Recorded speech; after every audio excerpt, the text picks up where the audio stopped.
The gunshot cracked through the marble hallway before anyone even saw where it came from. Kang Do-yoon didn't flinch. He stood in the center of the Cheongdam penthouse, blood already soaking through the left shoulder of his white shirt, and he did not look at the wound. He looked at the man who had fired it, a mid-level lieutenant named Oh Jung-ho, hands shaking, gun still smoking, eyes wide with the specific terror of a man who had just realized he'd made the last mistake of his life. "You missed," Do-yoon said quietly. Jung-ho fired again. This time the bullet went wide, punching into the wall beside a Chagall painting worth more than the man's entire family had earned in 3 generations. Do-yoon crossed the room in 4 steps, closed his hand around the gun, and twisted it out of Jung-ho's grip with a motion so casual it looked bored. Then he drove his elbow into the man's jaw and watched him drop. Silence. 6 bodyguards stood frozen near the doors, none of them having moved to help, not because they didn't want to, but because they knew Kang Do-yoon did not need help, and offering it uninvited was its own kind of insult in this house. "Clean this up," Do-yoon said, pressing 2 fingers against the wound in his shoulder like it was an inconvenience rather than an injury, and someone find out who sent him. He walked out of the room without another word, blood dripping onto white marble in a line that trailed all the way to his private elevator. This was Kang Do-yoon, 34 years old.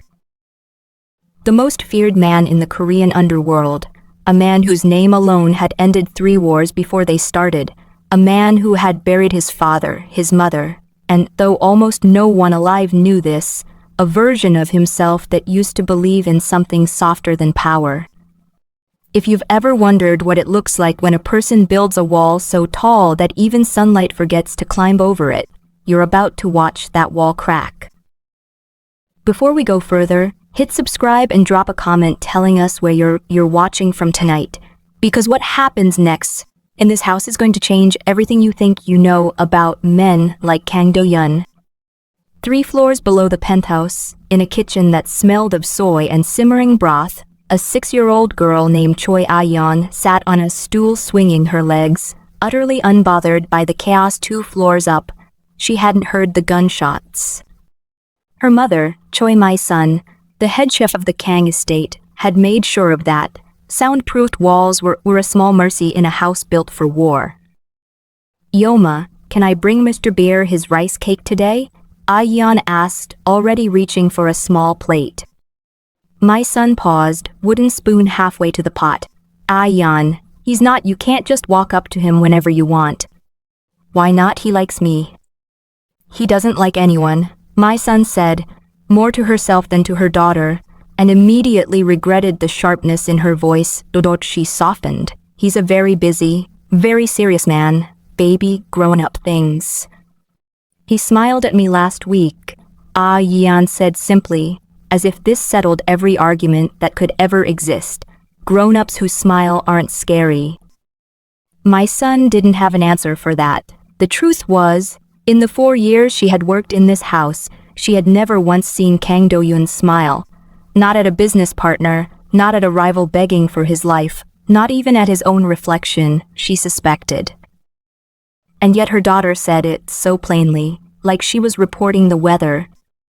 Upstairs, a doctor was stitching Do-yoon's shoulder in silence, because the last doctor who'd asked how the wound happened had been fired within the hour. Do-yoon sat rigid in a leather chair, staring out the window at Seoul's skyline, his jaw tight, his mind already 3 moves ahead. Who sent Jung-ho? Who paid him? Whether this was the beginning of something larger. This was how his mind always worked. Threat, calculation, elimination. There was no room in it for anything else. There hadn't been room for 12 years, not since the night his father was shot in front of him and Do-yoon learned, at 22, that softness got people killed. The doctor finished, packed his bag, and left without a word. Do-yoon sat alone in the enormous room, blood-soaked shirt discarded on the floor, and for a long moment he simply breathed. Then came the knock, not the sharp, formal knock of his lieutenants, a small, uneven knock, low on the door, like someone had used their whole fist and their whole arm, and still barely made a sound. I'm not seeing anyone, he said flatly. The door opened anyway. Yeon stood in the doorway in a yellow dress, holding a plate of rice cakes with both hands like it was a sacred offering, her hair in two uneven pigtails her mother had clearly done in a hurry. She looked at the blood on the floor, at the discarded shirt, at the man sitting shirtless with a fresh row of stitches in his shoulder, and she did not scream, did not run, did not even blink. "Mr. Bear," she said, stepping inside like she owned the place, "you're hurt." Do-yoon's bodyguard, stationed just outside, went pale and reached for her arm. "Miss Yeon, you can't be in." "It's fine," Do-yoon said. His voice came out strange even to his own ears. Not the voice he used for enemies, not even the voice he used for staff. Something quieter. The bodyguard hesitated, then stepped back, closing the door halfway, hovering close enough to intervene, far enough to pretend he wasn't listening. Yeon walked straight up to him and set the plate down on the side table with the careful concentration of a surgeon completing an operation. Then she looked at his shoulder, at the neat black stitches, and her small face scrunched into a frown of genuine concern. "Does it hurt?" "No." "You're lying," Yama says when grown-ups say no too fast, it means yes. She reached out, and before he could stop her, before the instinct that had saved his life 100 times could even register the movement as a threat, her tiny hand pressed flat against the uninjured side of his chest. "Does your heart still work okay?" Kang Do-yeon, a man who had once broken 3 fingers of an underboss without changing his expression, found that he had absolutely no idea how to answer that question. "Yes," he said finally, "it works." "Good." She nodded, satisfied, like she'd just confirmed something important, and climbed, without asking, onto the arm of his chair, sitting there with the total confidence of a child who has never once considered that she might not be welcome. "I brought you rice cakes. Alma made too many. You have to eat or they'll go to waste, and that's wasteful, and Ioma says wasteful is bad." He looked at the plate. He looked at her, some ancient, buried part of him, a part that remembered being small once, remembered a mother's hands, remembered a world before knives and debts and dead fathers, stirred somewhere behind his ribs. "Fine," he said one. She beamed like he'd handed her the moon. Outside the half-open door, the bodyguard stood frozen, staring at a scene he would never be able to explain to anyone, because no one would believe that the coldest man in Korea has eaten a rice cake off a paper plate while a 6-year-old narrated, in exhaustive detail, the plot of a cartoon he had never heard of and would never admit to finding, 20 minutes later, that he wanted to hear the ending of.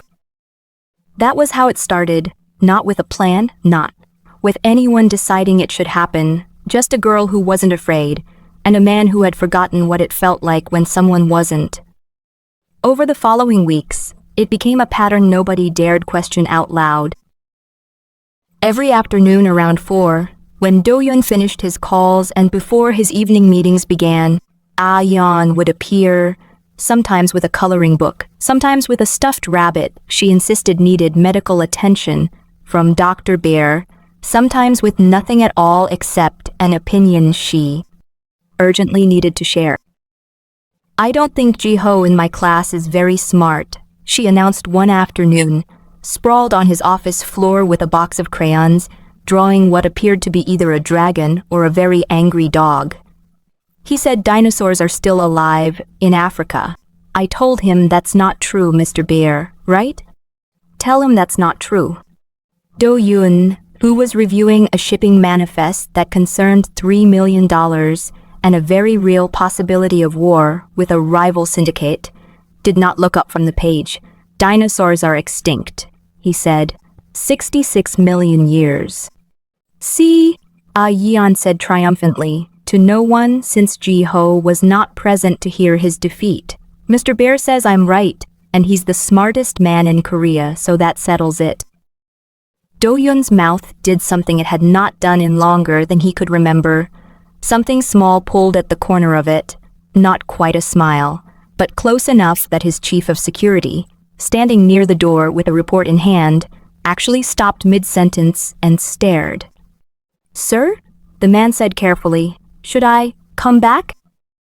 "Finish your report," Do-yoon said, and the almost smile vanished, but the man had seen it, and by nightfall the entire staff had heard about it, whispered over dinner in the servants' quarters, like a piece of impossible news. The boss smiled. Almost. It became a kind of secret joy for the household, watching it happen in small pieces.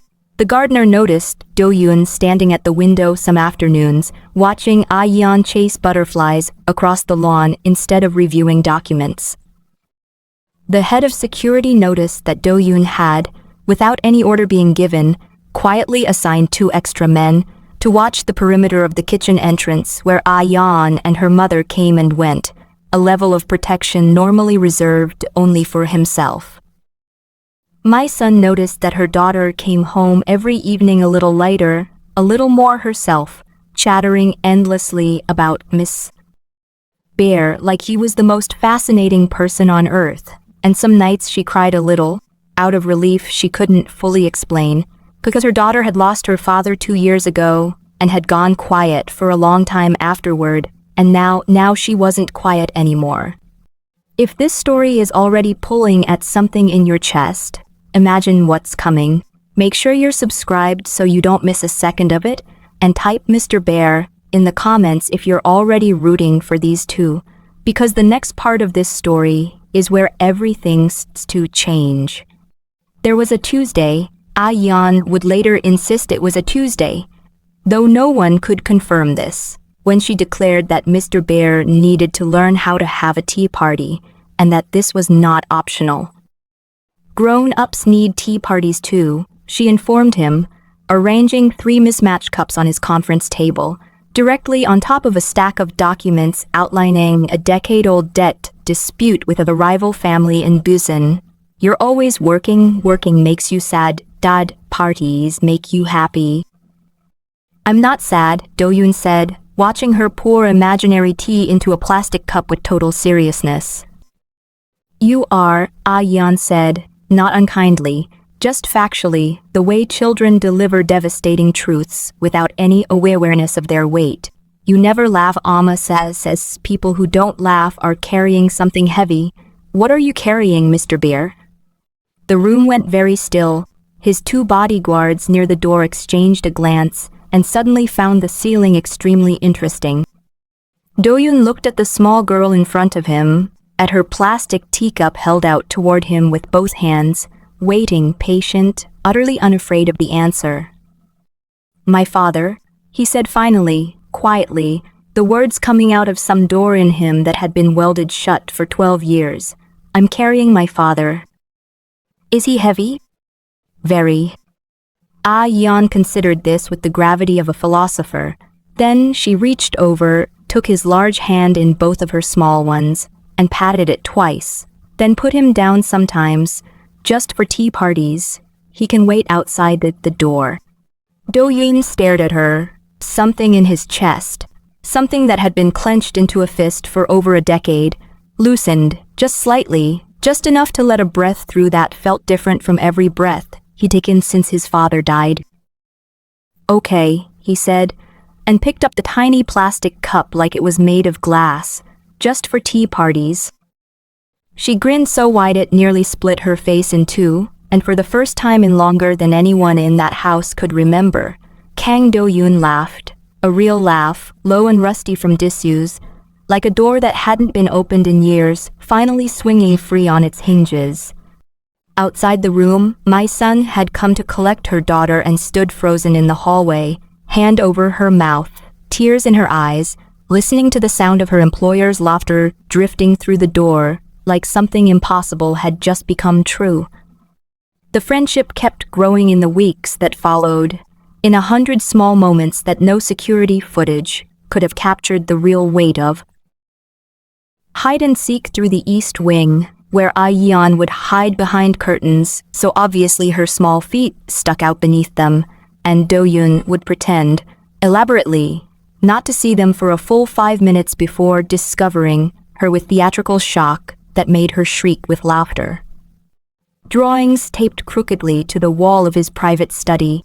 Dragons, houses, a stick figure family that, my son noticed with a quiet ache, now included a tall figure labeled, in careful 6-year-old handwriting, Mr. Bear. He started calling ahead before meetings to make sure they'd end by 4. He started keeping a drawer in his desk stocked with the specific brand of strawberry candy she liked. He started, without ever admitting it to a single soul, looking forward to something for the first time since he was 22 years old. His men noticed the change beyond the smiles. He was patient in ways he had never been. When a supplier missed a shipment, he negotiated instead of retaliating. When a young recruit made a costly mistake, Do-yoon gave him a second chance instead of making an example of him. His second-in-command, Han Kai-tai, a man who had served the Kang family for 15 years and buried Do-yoon's father with his own hands, pulled him aside one evening with something like wonder in his voice. "You're different," Kai-tai said, "since the girl." "I don't know what you mean," Do-yoon said, though the faint warmth in his voice betrayed him. "You're happier?" Kai-tai said simply. "I haven't seen you happy since you were young, since before." He stopped himself. "Since before my father," Do-yoon finished for him. He looked out the window, down toward the garden where, 3 floors below, a small figure in a red coat was currently attempting to teach the head gardener how to properly build a royal castle out of fallen leaves. "She doesn't know who I am, Kai-tai, what I've done. She just sees." "A person," Kai-tai said quietly. "Maybe that's exactly what you needed, someone who sees the person instead of the name." Do-yoon didn't answer, but that night, for the first time in 12 years, he slept without a gun on the nightstand.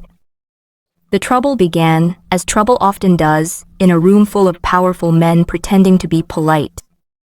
It was a summit, 3 syndicate leaders, including Do-yoon, meeting in neutral territory to negotiate the terms of a fragile truce that had held for exactly 4 months and was now, according to whispers Kai-tai had been chasing for weeks, on the verge of collapsing.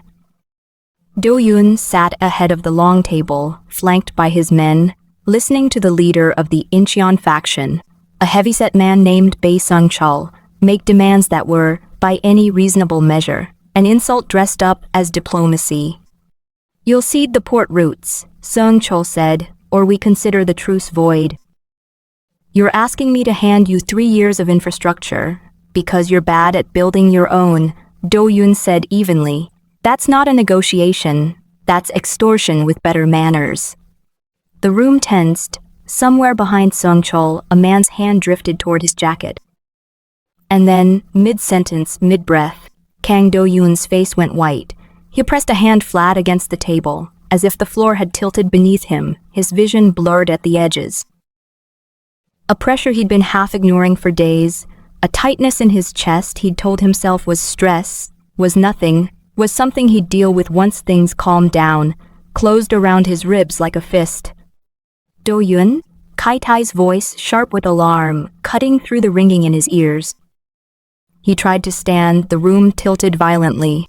The last thing he registered before the floor rushed up to meet him was Seung-chul's face, not triumphant, but genuinely, professionally alarmed, because a truce built on one man's stability had just become very unstable indeed. He hit the marble floor of the summit room hard enough that 2 men flinched. Chaos erupted. Bodyguards drew weapons out of instinct before realizing there was no attacker, only a collapsed man and a room full of rivals who suddenly weren't sure whether this was a trap or a catastrophe. Kai-tai was on his knees beside him in seconds, fingers pressed to his throat, shouting for a car, an ambulance, anyone. "Stay with me," Kai-tai said, voice cracking in a way his men had never heard before. "Do-yoon, stay with me. If your heart just skipped a beat reading that, you are not alone.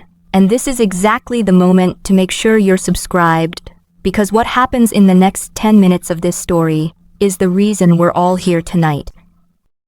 Drop a comment right now if you believe Ah Yeon can save him, because everything is about to be tested. The hospital was a blur of fluorescent light and shouting doctors and machines that beeped with a rhythm too fast, too erratic, too wrong. Cardiac event, the doctors said, brought on by extreme stress, by years, possibly over a decade, of unmanaged trauma finally collecting its debt all at once, the way debts in Do-yoon's world always eventually came due. His heart, they explained gently to Kai Tai in a hallway thick with fear, was not damaged beyond repair, but it was tired, exhausted in a way that no amount of surgery could fix, because the wound wasn't only physical.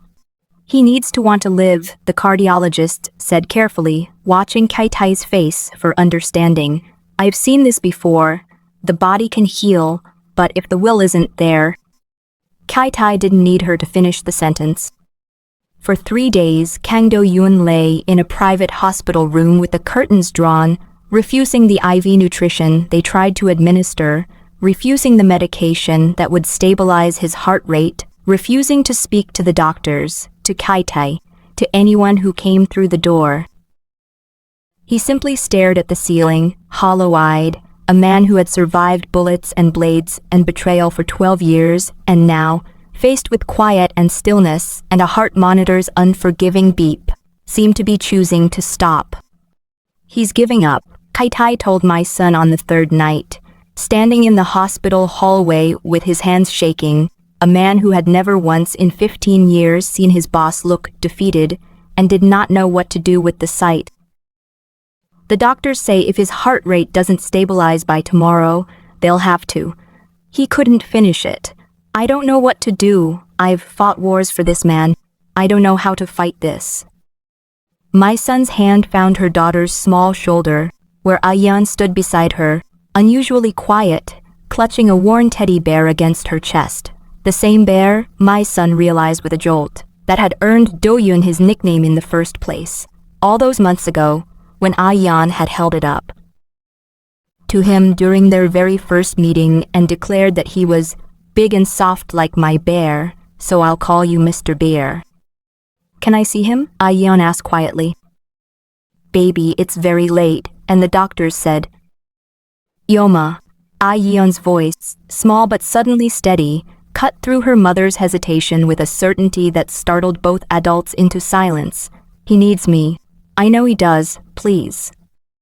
Kai Tai crouched down to her eye level, something desperate and hopeful warring in his face. Ayana, what would you even say to him? I don't know yet, she admitted. But Mr. Bear always knows what to say to make me feel better. Maybe it's my turn. The hospital staff would later say, quietly, and only to each other, because it sounded too much like something from a film to say aloud to strangers, that they had never seen a security detail move so fast to clear a hallway for a 6-year-old girl in yellow rain boots. The room was dim, lit only by the pale glow of the monitors, each beep a little slower, a little weaker than the one before. Yoon lay motionless against the pillows, his face gaunt in a way that made him look, for the first time since Kai Tai had known him, genuinely mortal, genuinely breakable. Ayan climbed onto the edge of the bed without asking permission. Some habits never changed, and sat there in her rain boots and her yellow coat, teddy bear tucked under one arm, looking at him with none of the fear that had gripped every adult who'd walked through that door in the last 3 days. Mr. Bear, she said, you're being very rude. You didn't say goodnight. Nothing, the monitor beeped slow and thin. I brought your rice cake, she continued, undeterred, setting a small foil-wrapped packet on the blanket beside his hand. It's cold now because the hospital is very far and I had to hold it the whole way so it wouldn't fall, but Yoma says the thought counts more than the temperature. Still nothing. Kai Tai, watching from the doorway with my son beside him, felt his chest tighten with a fear he had no name for. Ayan reached out and took Do-yoon's hand in both of hers, the way she always did, the way she'd done that very first day when she asked if his heart still worked okay. Her small fingers were warm against his cold ones. You promised, she said, and the first time her voice wavered, cracked at the edges, 6 years old and suddenly achingly aware that something was very wrong. You promised we'd play tomorrow. You said next week we'd build the castle bigger than the gardeners, remember? You can't break a promise, Mr. Bear. You told me promises are the most important thing. You told me that. The monitor beeped, slow, steady, unchanged. Ah-yeon's eyes filled with tears, but she didn't let go of his hand. She leaned close, the way you lean close to a secret, and whispered, quiet enough that only he could hear it, though Kai-tai would swear later he heard every word from the doorway, because grief has a way of making silence very, very loud. Please don't put your father down and leave, too, she whispered. Put him down for the tea party, please. I'll wait as long as you need, but please don't go. For 3 full seconds, nothing happened. Then the monitor's beep changed. It was subtle at first. A doctor rushing in might not even have noticed, but Kai-tai, who had spent 3 days memorizing the exact rhythm of that machine, like it was a countdown to the end of the world, noticed instantly. The beep steadied, died strengthened. Do-yoon's fingers, cold and unmoving for 3 days, curled faintly, but unmistakably, around Ah-yeon's small hand. His eyes opened. They found her first, not Kai-ted, not the doctors rushing in at the sound of the changed monitor, her.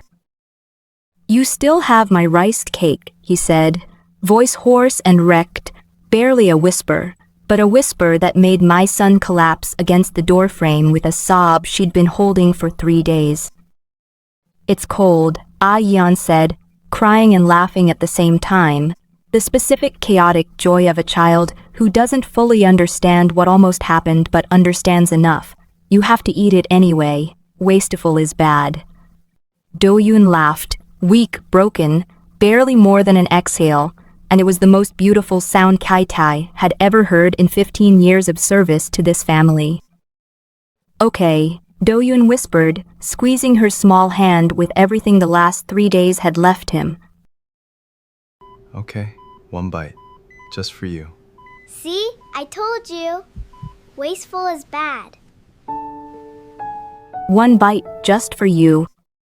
The doctors flooded the room seconds later, and what followed was chaos of a different kind. Monitors confirmed, vitals checked and rechecked. Cardiologist standing at the foot of the bed with an expression of open, professional disbelief as she stared at numbers that, 20 minutes earlier, had been trending toward a conversation no one wanted to have. I don't have a medical explanation for this, she admitted quietly to Kai-tae in the hallway afterward. His will to live simply came back tall at once. I've read about it. I've never watched it happen. Kai-tae looked back through the window into the room, where Ah-yeon was now propped on a chair beside the bed, gravely instructing Do-yoon on the correct way to eat a cold rice cake. Small bites, Mr. Bear, or you'll choke, and then I'll have to save you again, and I'm very tired. And Do-yoon was watching her with an expression Kai-tae had genuinely never seen on his face in 15 years. Something unguarded, something that looked almost like peace. I have an explanation, Kai-tae said quietly. It's just not one your medical degree covers. We are almost at the end of this story, and if it's made you feel even a fraction of what it made us feel writing it, do us a favor, smash that like button right now, and if you haven't subscribed yet, this is your sign, because the final chart of Kang Do-yoon's story is one you don't want to miss the ending of. Recovery took months. Real recovery, not just the kind that shows up on a heart monitor, but the slower, harder kind that happens in quiet mornings and long conversations, in a man finally sitting down with a therapist his organization's doctors had recommended for years, and he had always refused, in Kai-tae watching his boss learn, piece by piece, how to carry his father's memory without letting it crush him. Do-yoon changed the way he ran things quietly. Without announcement, he began stepping back from the parts of the business that had cost him the most, the wars, the retaliations, the endless of debts paid in blood. He didn't dismantle what his father built, but he reshaped it, slowly, into something that looked less like fear and more like structure, less like a kingdom built on terror and more like one that could actually be handed down someday without outdrowning the next generation in the same weight that had nearly drowned him. And every single afternoon, without fail, at 4 o'clock, a small girl in whatever coat matched the season came to find him, sometimes with tea parties, sometimes with drawings, sometimes with nothing but questions about dinosaurs or clouds or why grown-ups were so bad at having fun, and Kang. Do-yun, the coldest man in Korea, put his father down every single time and picked her up instead. 6 months after the hospital, on a bright Saturday morning with the kind of clean autumn light that made the whole city look freshly painted, Kang Do-yun stood in front of a crowd gathered on the grounds of what used to be an unused lot behind the estate, now transformed into a children's garden, complete with a small castle-shaped playhouse that was, according to its chief architect and most demanding critic, still not bigger than it should be, Mr. Bear. We agreed on bigger. Reporters had been kept at a careful distance. Do-yun's world did not open easily to cameras, but my son stood near the front with tears already threatening, and Kai-tai stood behind Do-yun's shoulder, the way he always had, watching his boss step up to a small podium with none of the armor he usually wore into rooms full of people. People believe power saved my life, Do-yun said, his voice carrying clearly across the garden, steady in a way it hadn't been in 12 years. They're wrong. I had power for a very long time, and it never once made me want to live. It took a 6-year-old girl with a cold rice cake and absolutely no fear of me to remind me how. He looked down, and Ayan, now with a missing front tooth and a slightly taller stack of confidence, grinned up at him, teddy bear tucked, as always, under one arm. This garden is for every kid whose parents work too hard and worry too much and forget sometimes what it looks like to just play, Do-yun continued. It's dedicated to the person who taught me that lesson. Ayan, this one's yours. The crowd applauded. My son openly cried. And Ayan, utterly unbarred by ceremony, by cameras kept at a careful distance, by the significant sense of the moment as understood by every adult present, simply grabbed Do-yun's hand. Okay, that's enough talking, she announced. Now you have to catch me. And Kang Do-yun, the most feared man in Korea, a man whose name had once ended wars with a single sentence, a man who 3 years ago had not smiled in over a decade, took off across the garden after a laughing 6-year-old girl, both of them weaving between flower beds while a small crowd of hardened bodyguards and household staff watched their boss laugh louder and freer than any of them had ever heard or ever thought they would. Somewhere behind them, a teddy bear lay forgotten on a bench in the sun, exactly where it had been set down, the way heavy things sometimes need to be, just for a little while, just for the people who remind you how to put them down. If this story reminded you that the coldest hearts are usually just the most tired ones, let us know in the comments. And if you want more stories like Kang Do-yun's, make sure you're subscribed, because we've got a lot more waiting for you. Thank you for staying until the very end. We'll see you in the next one.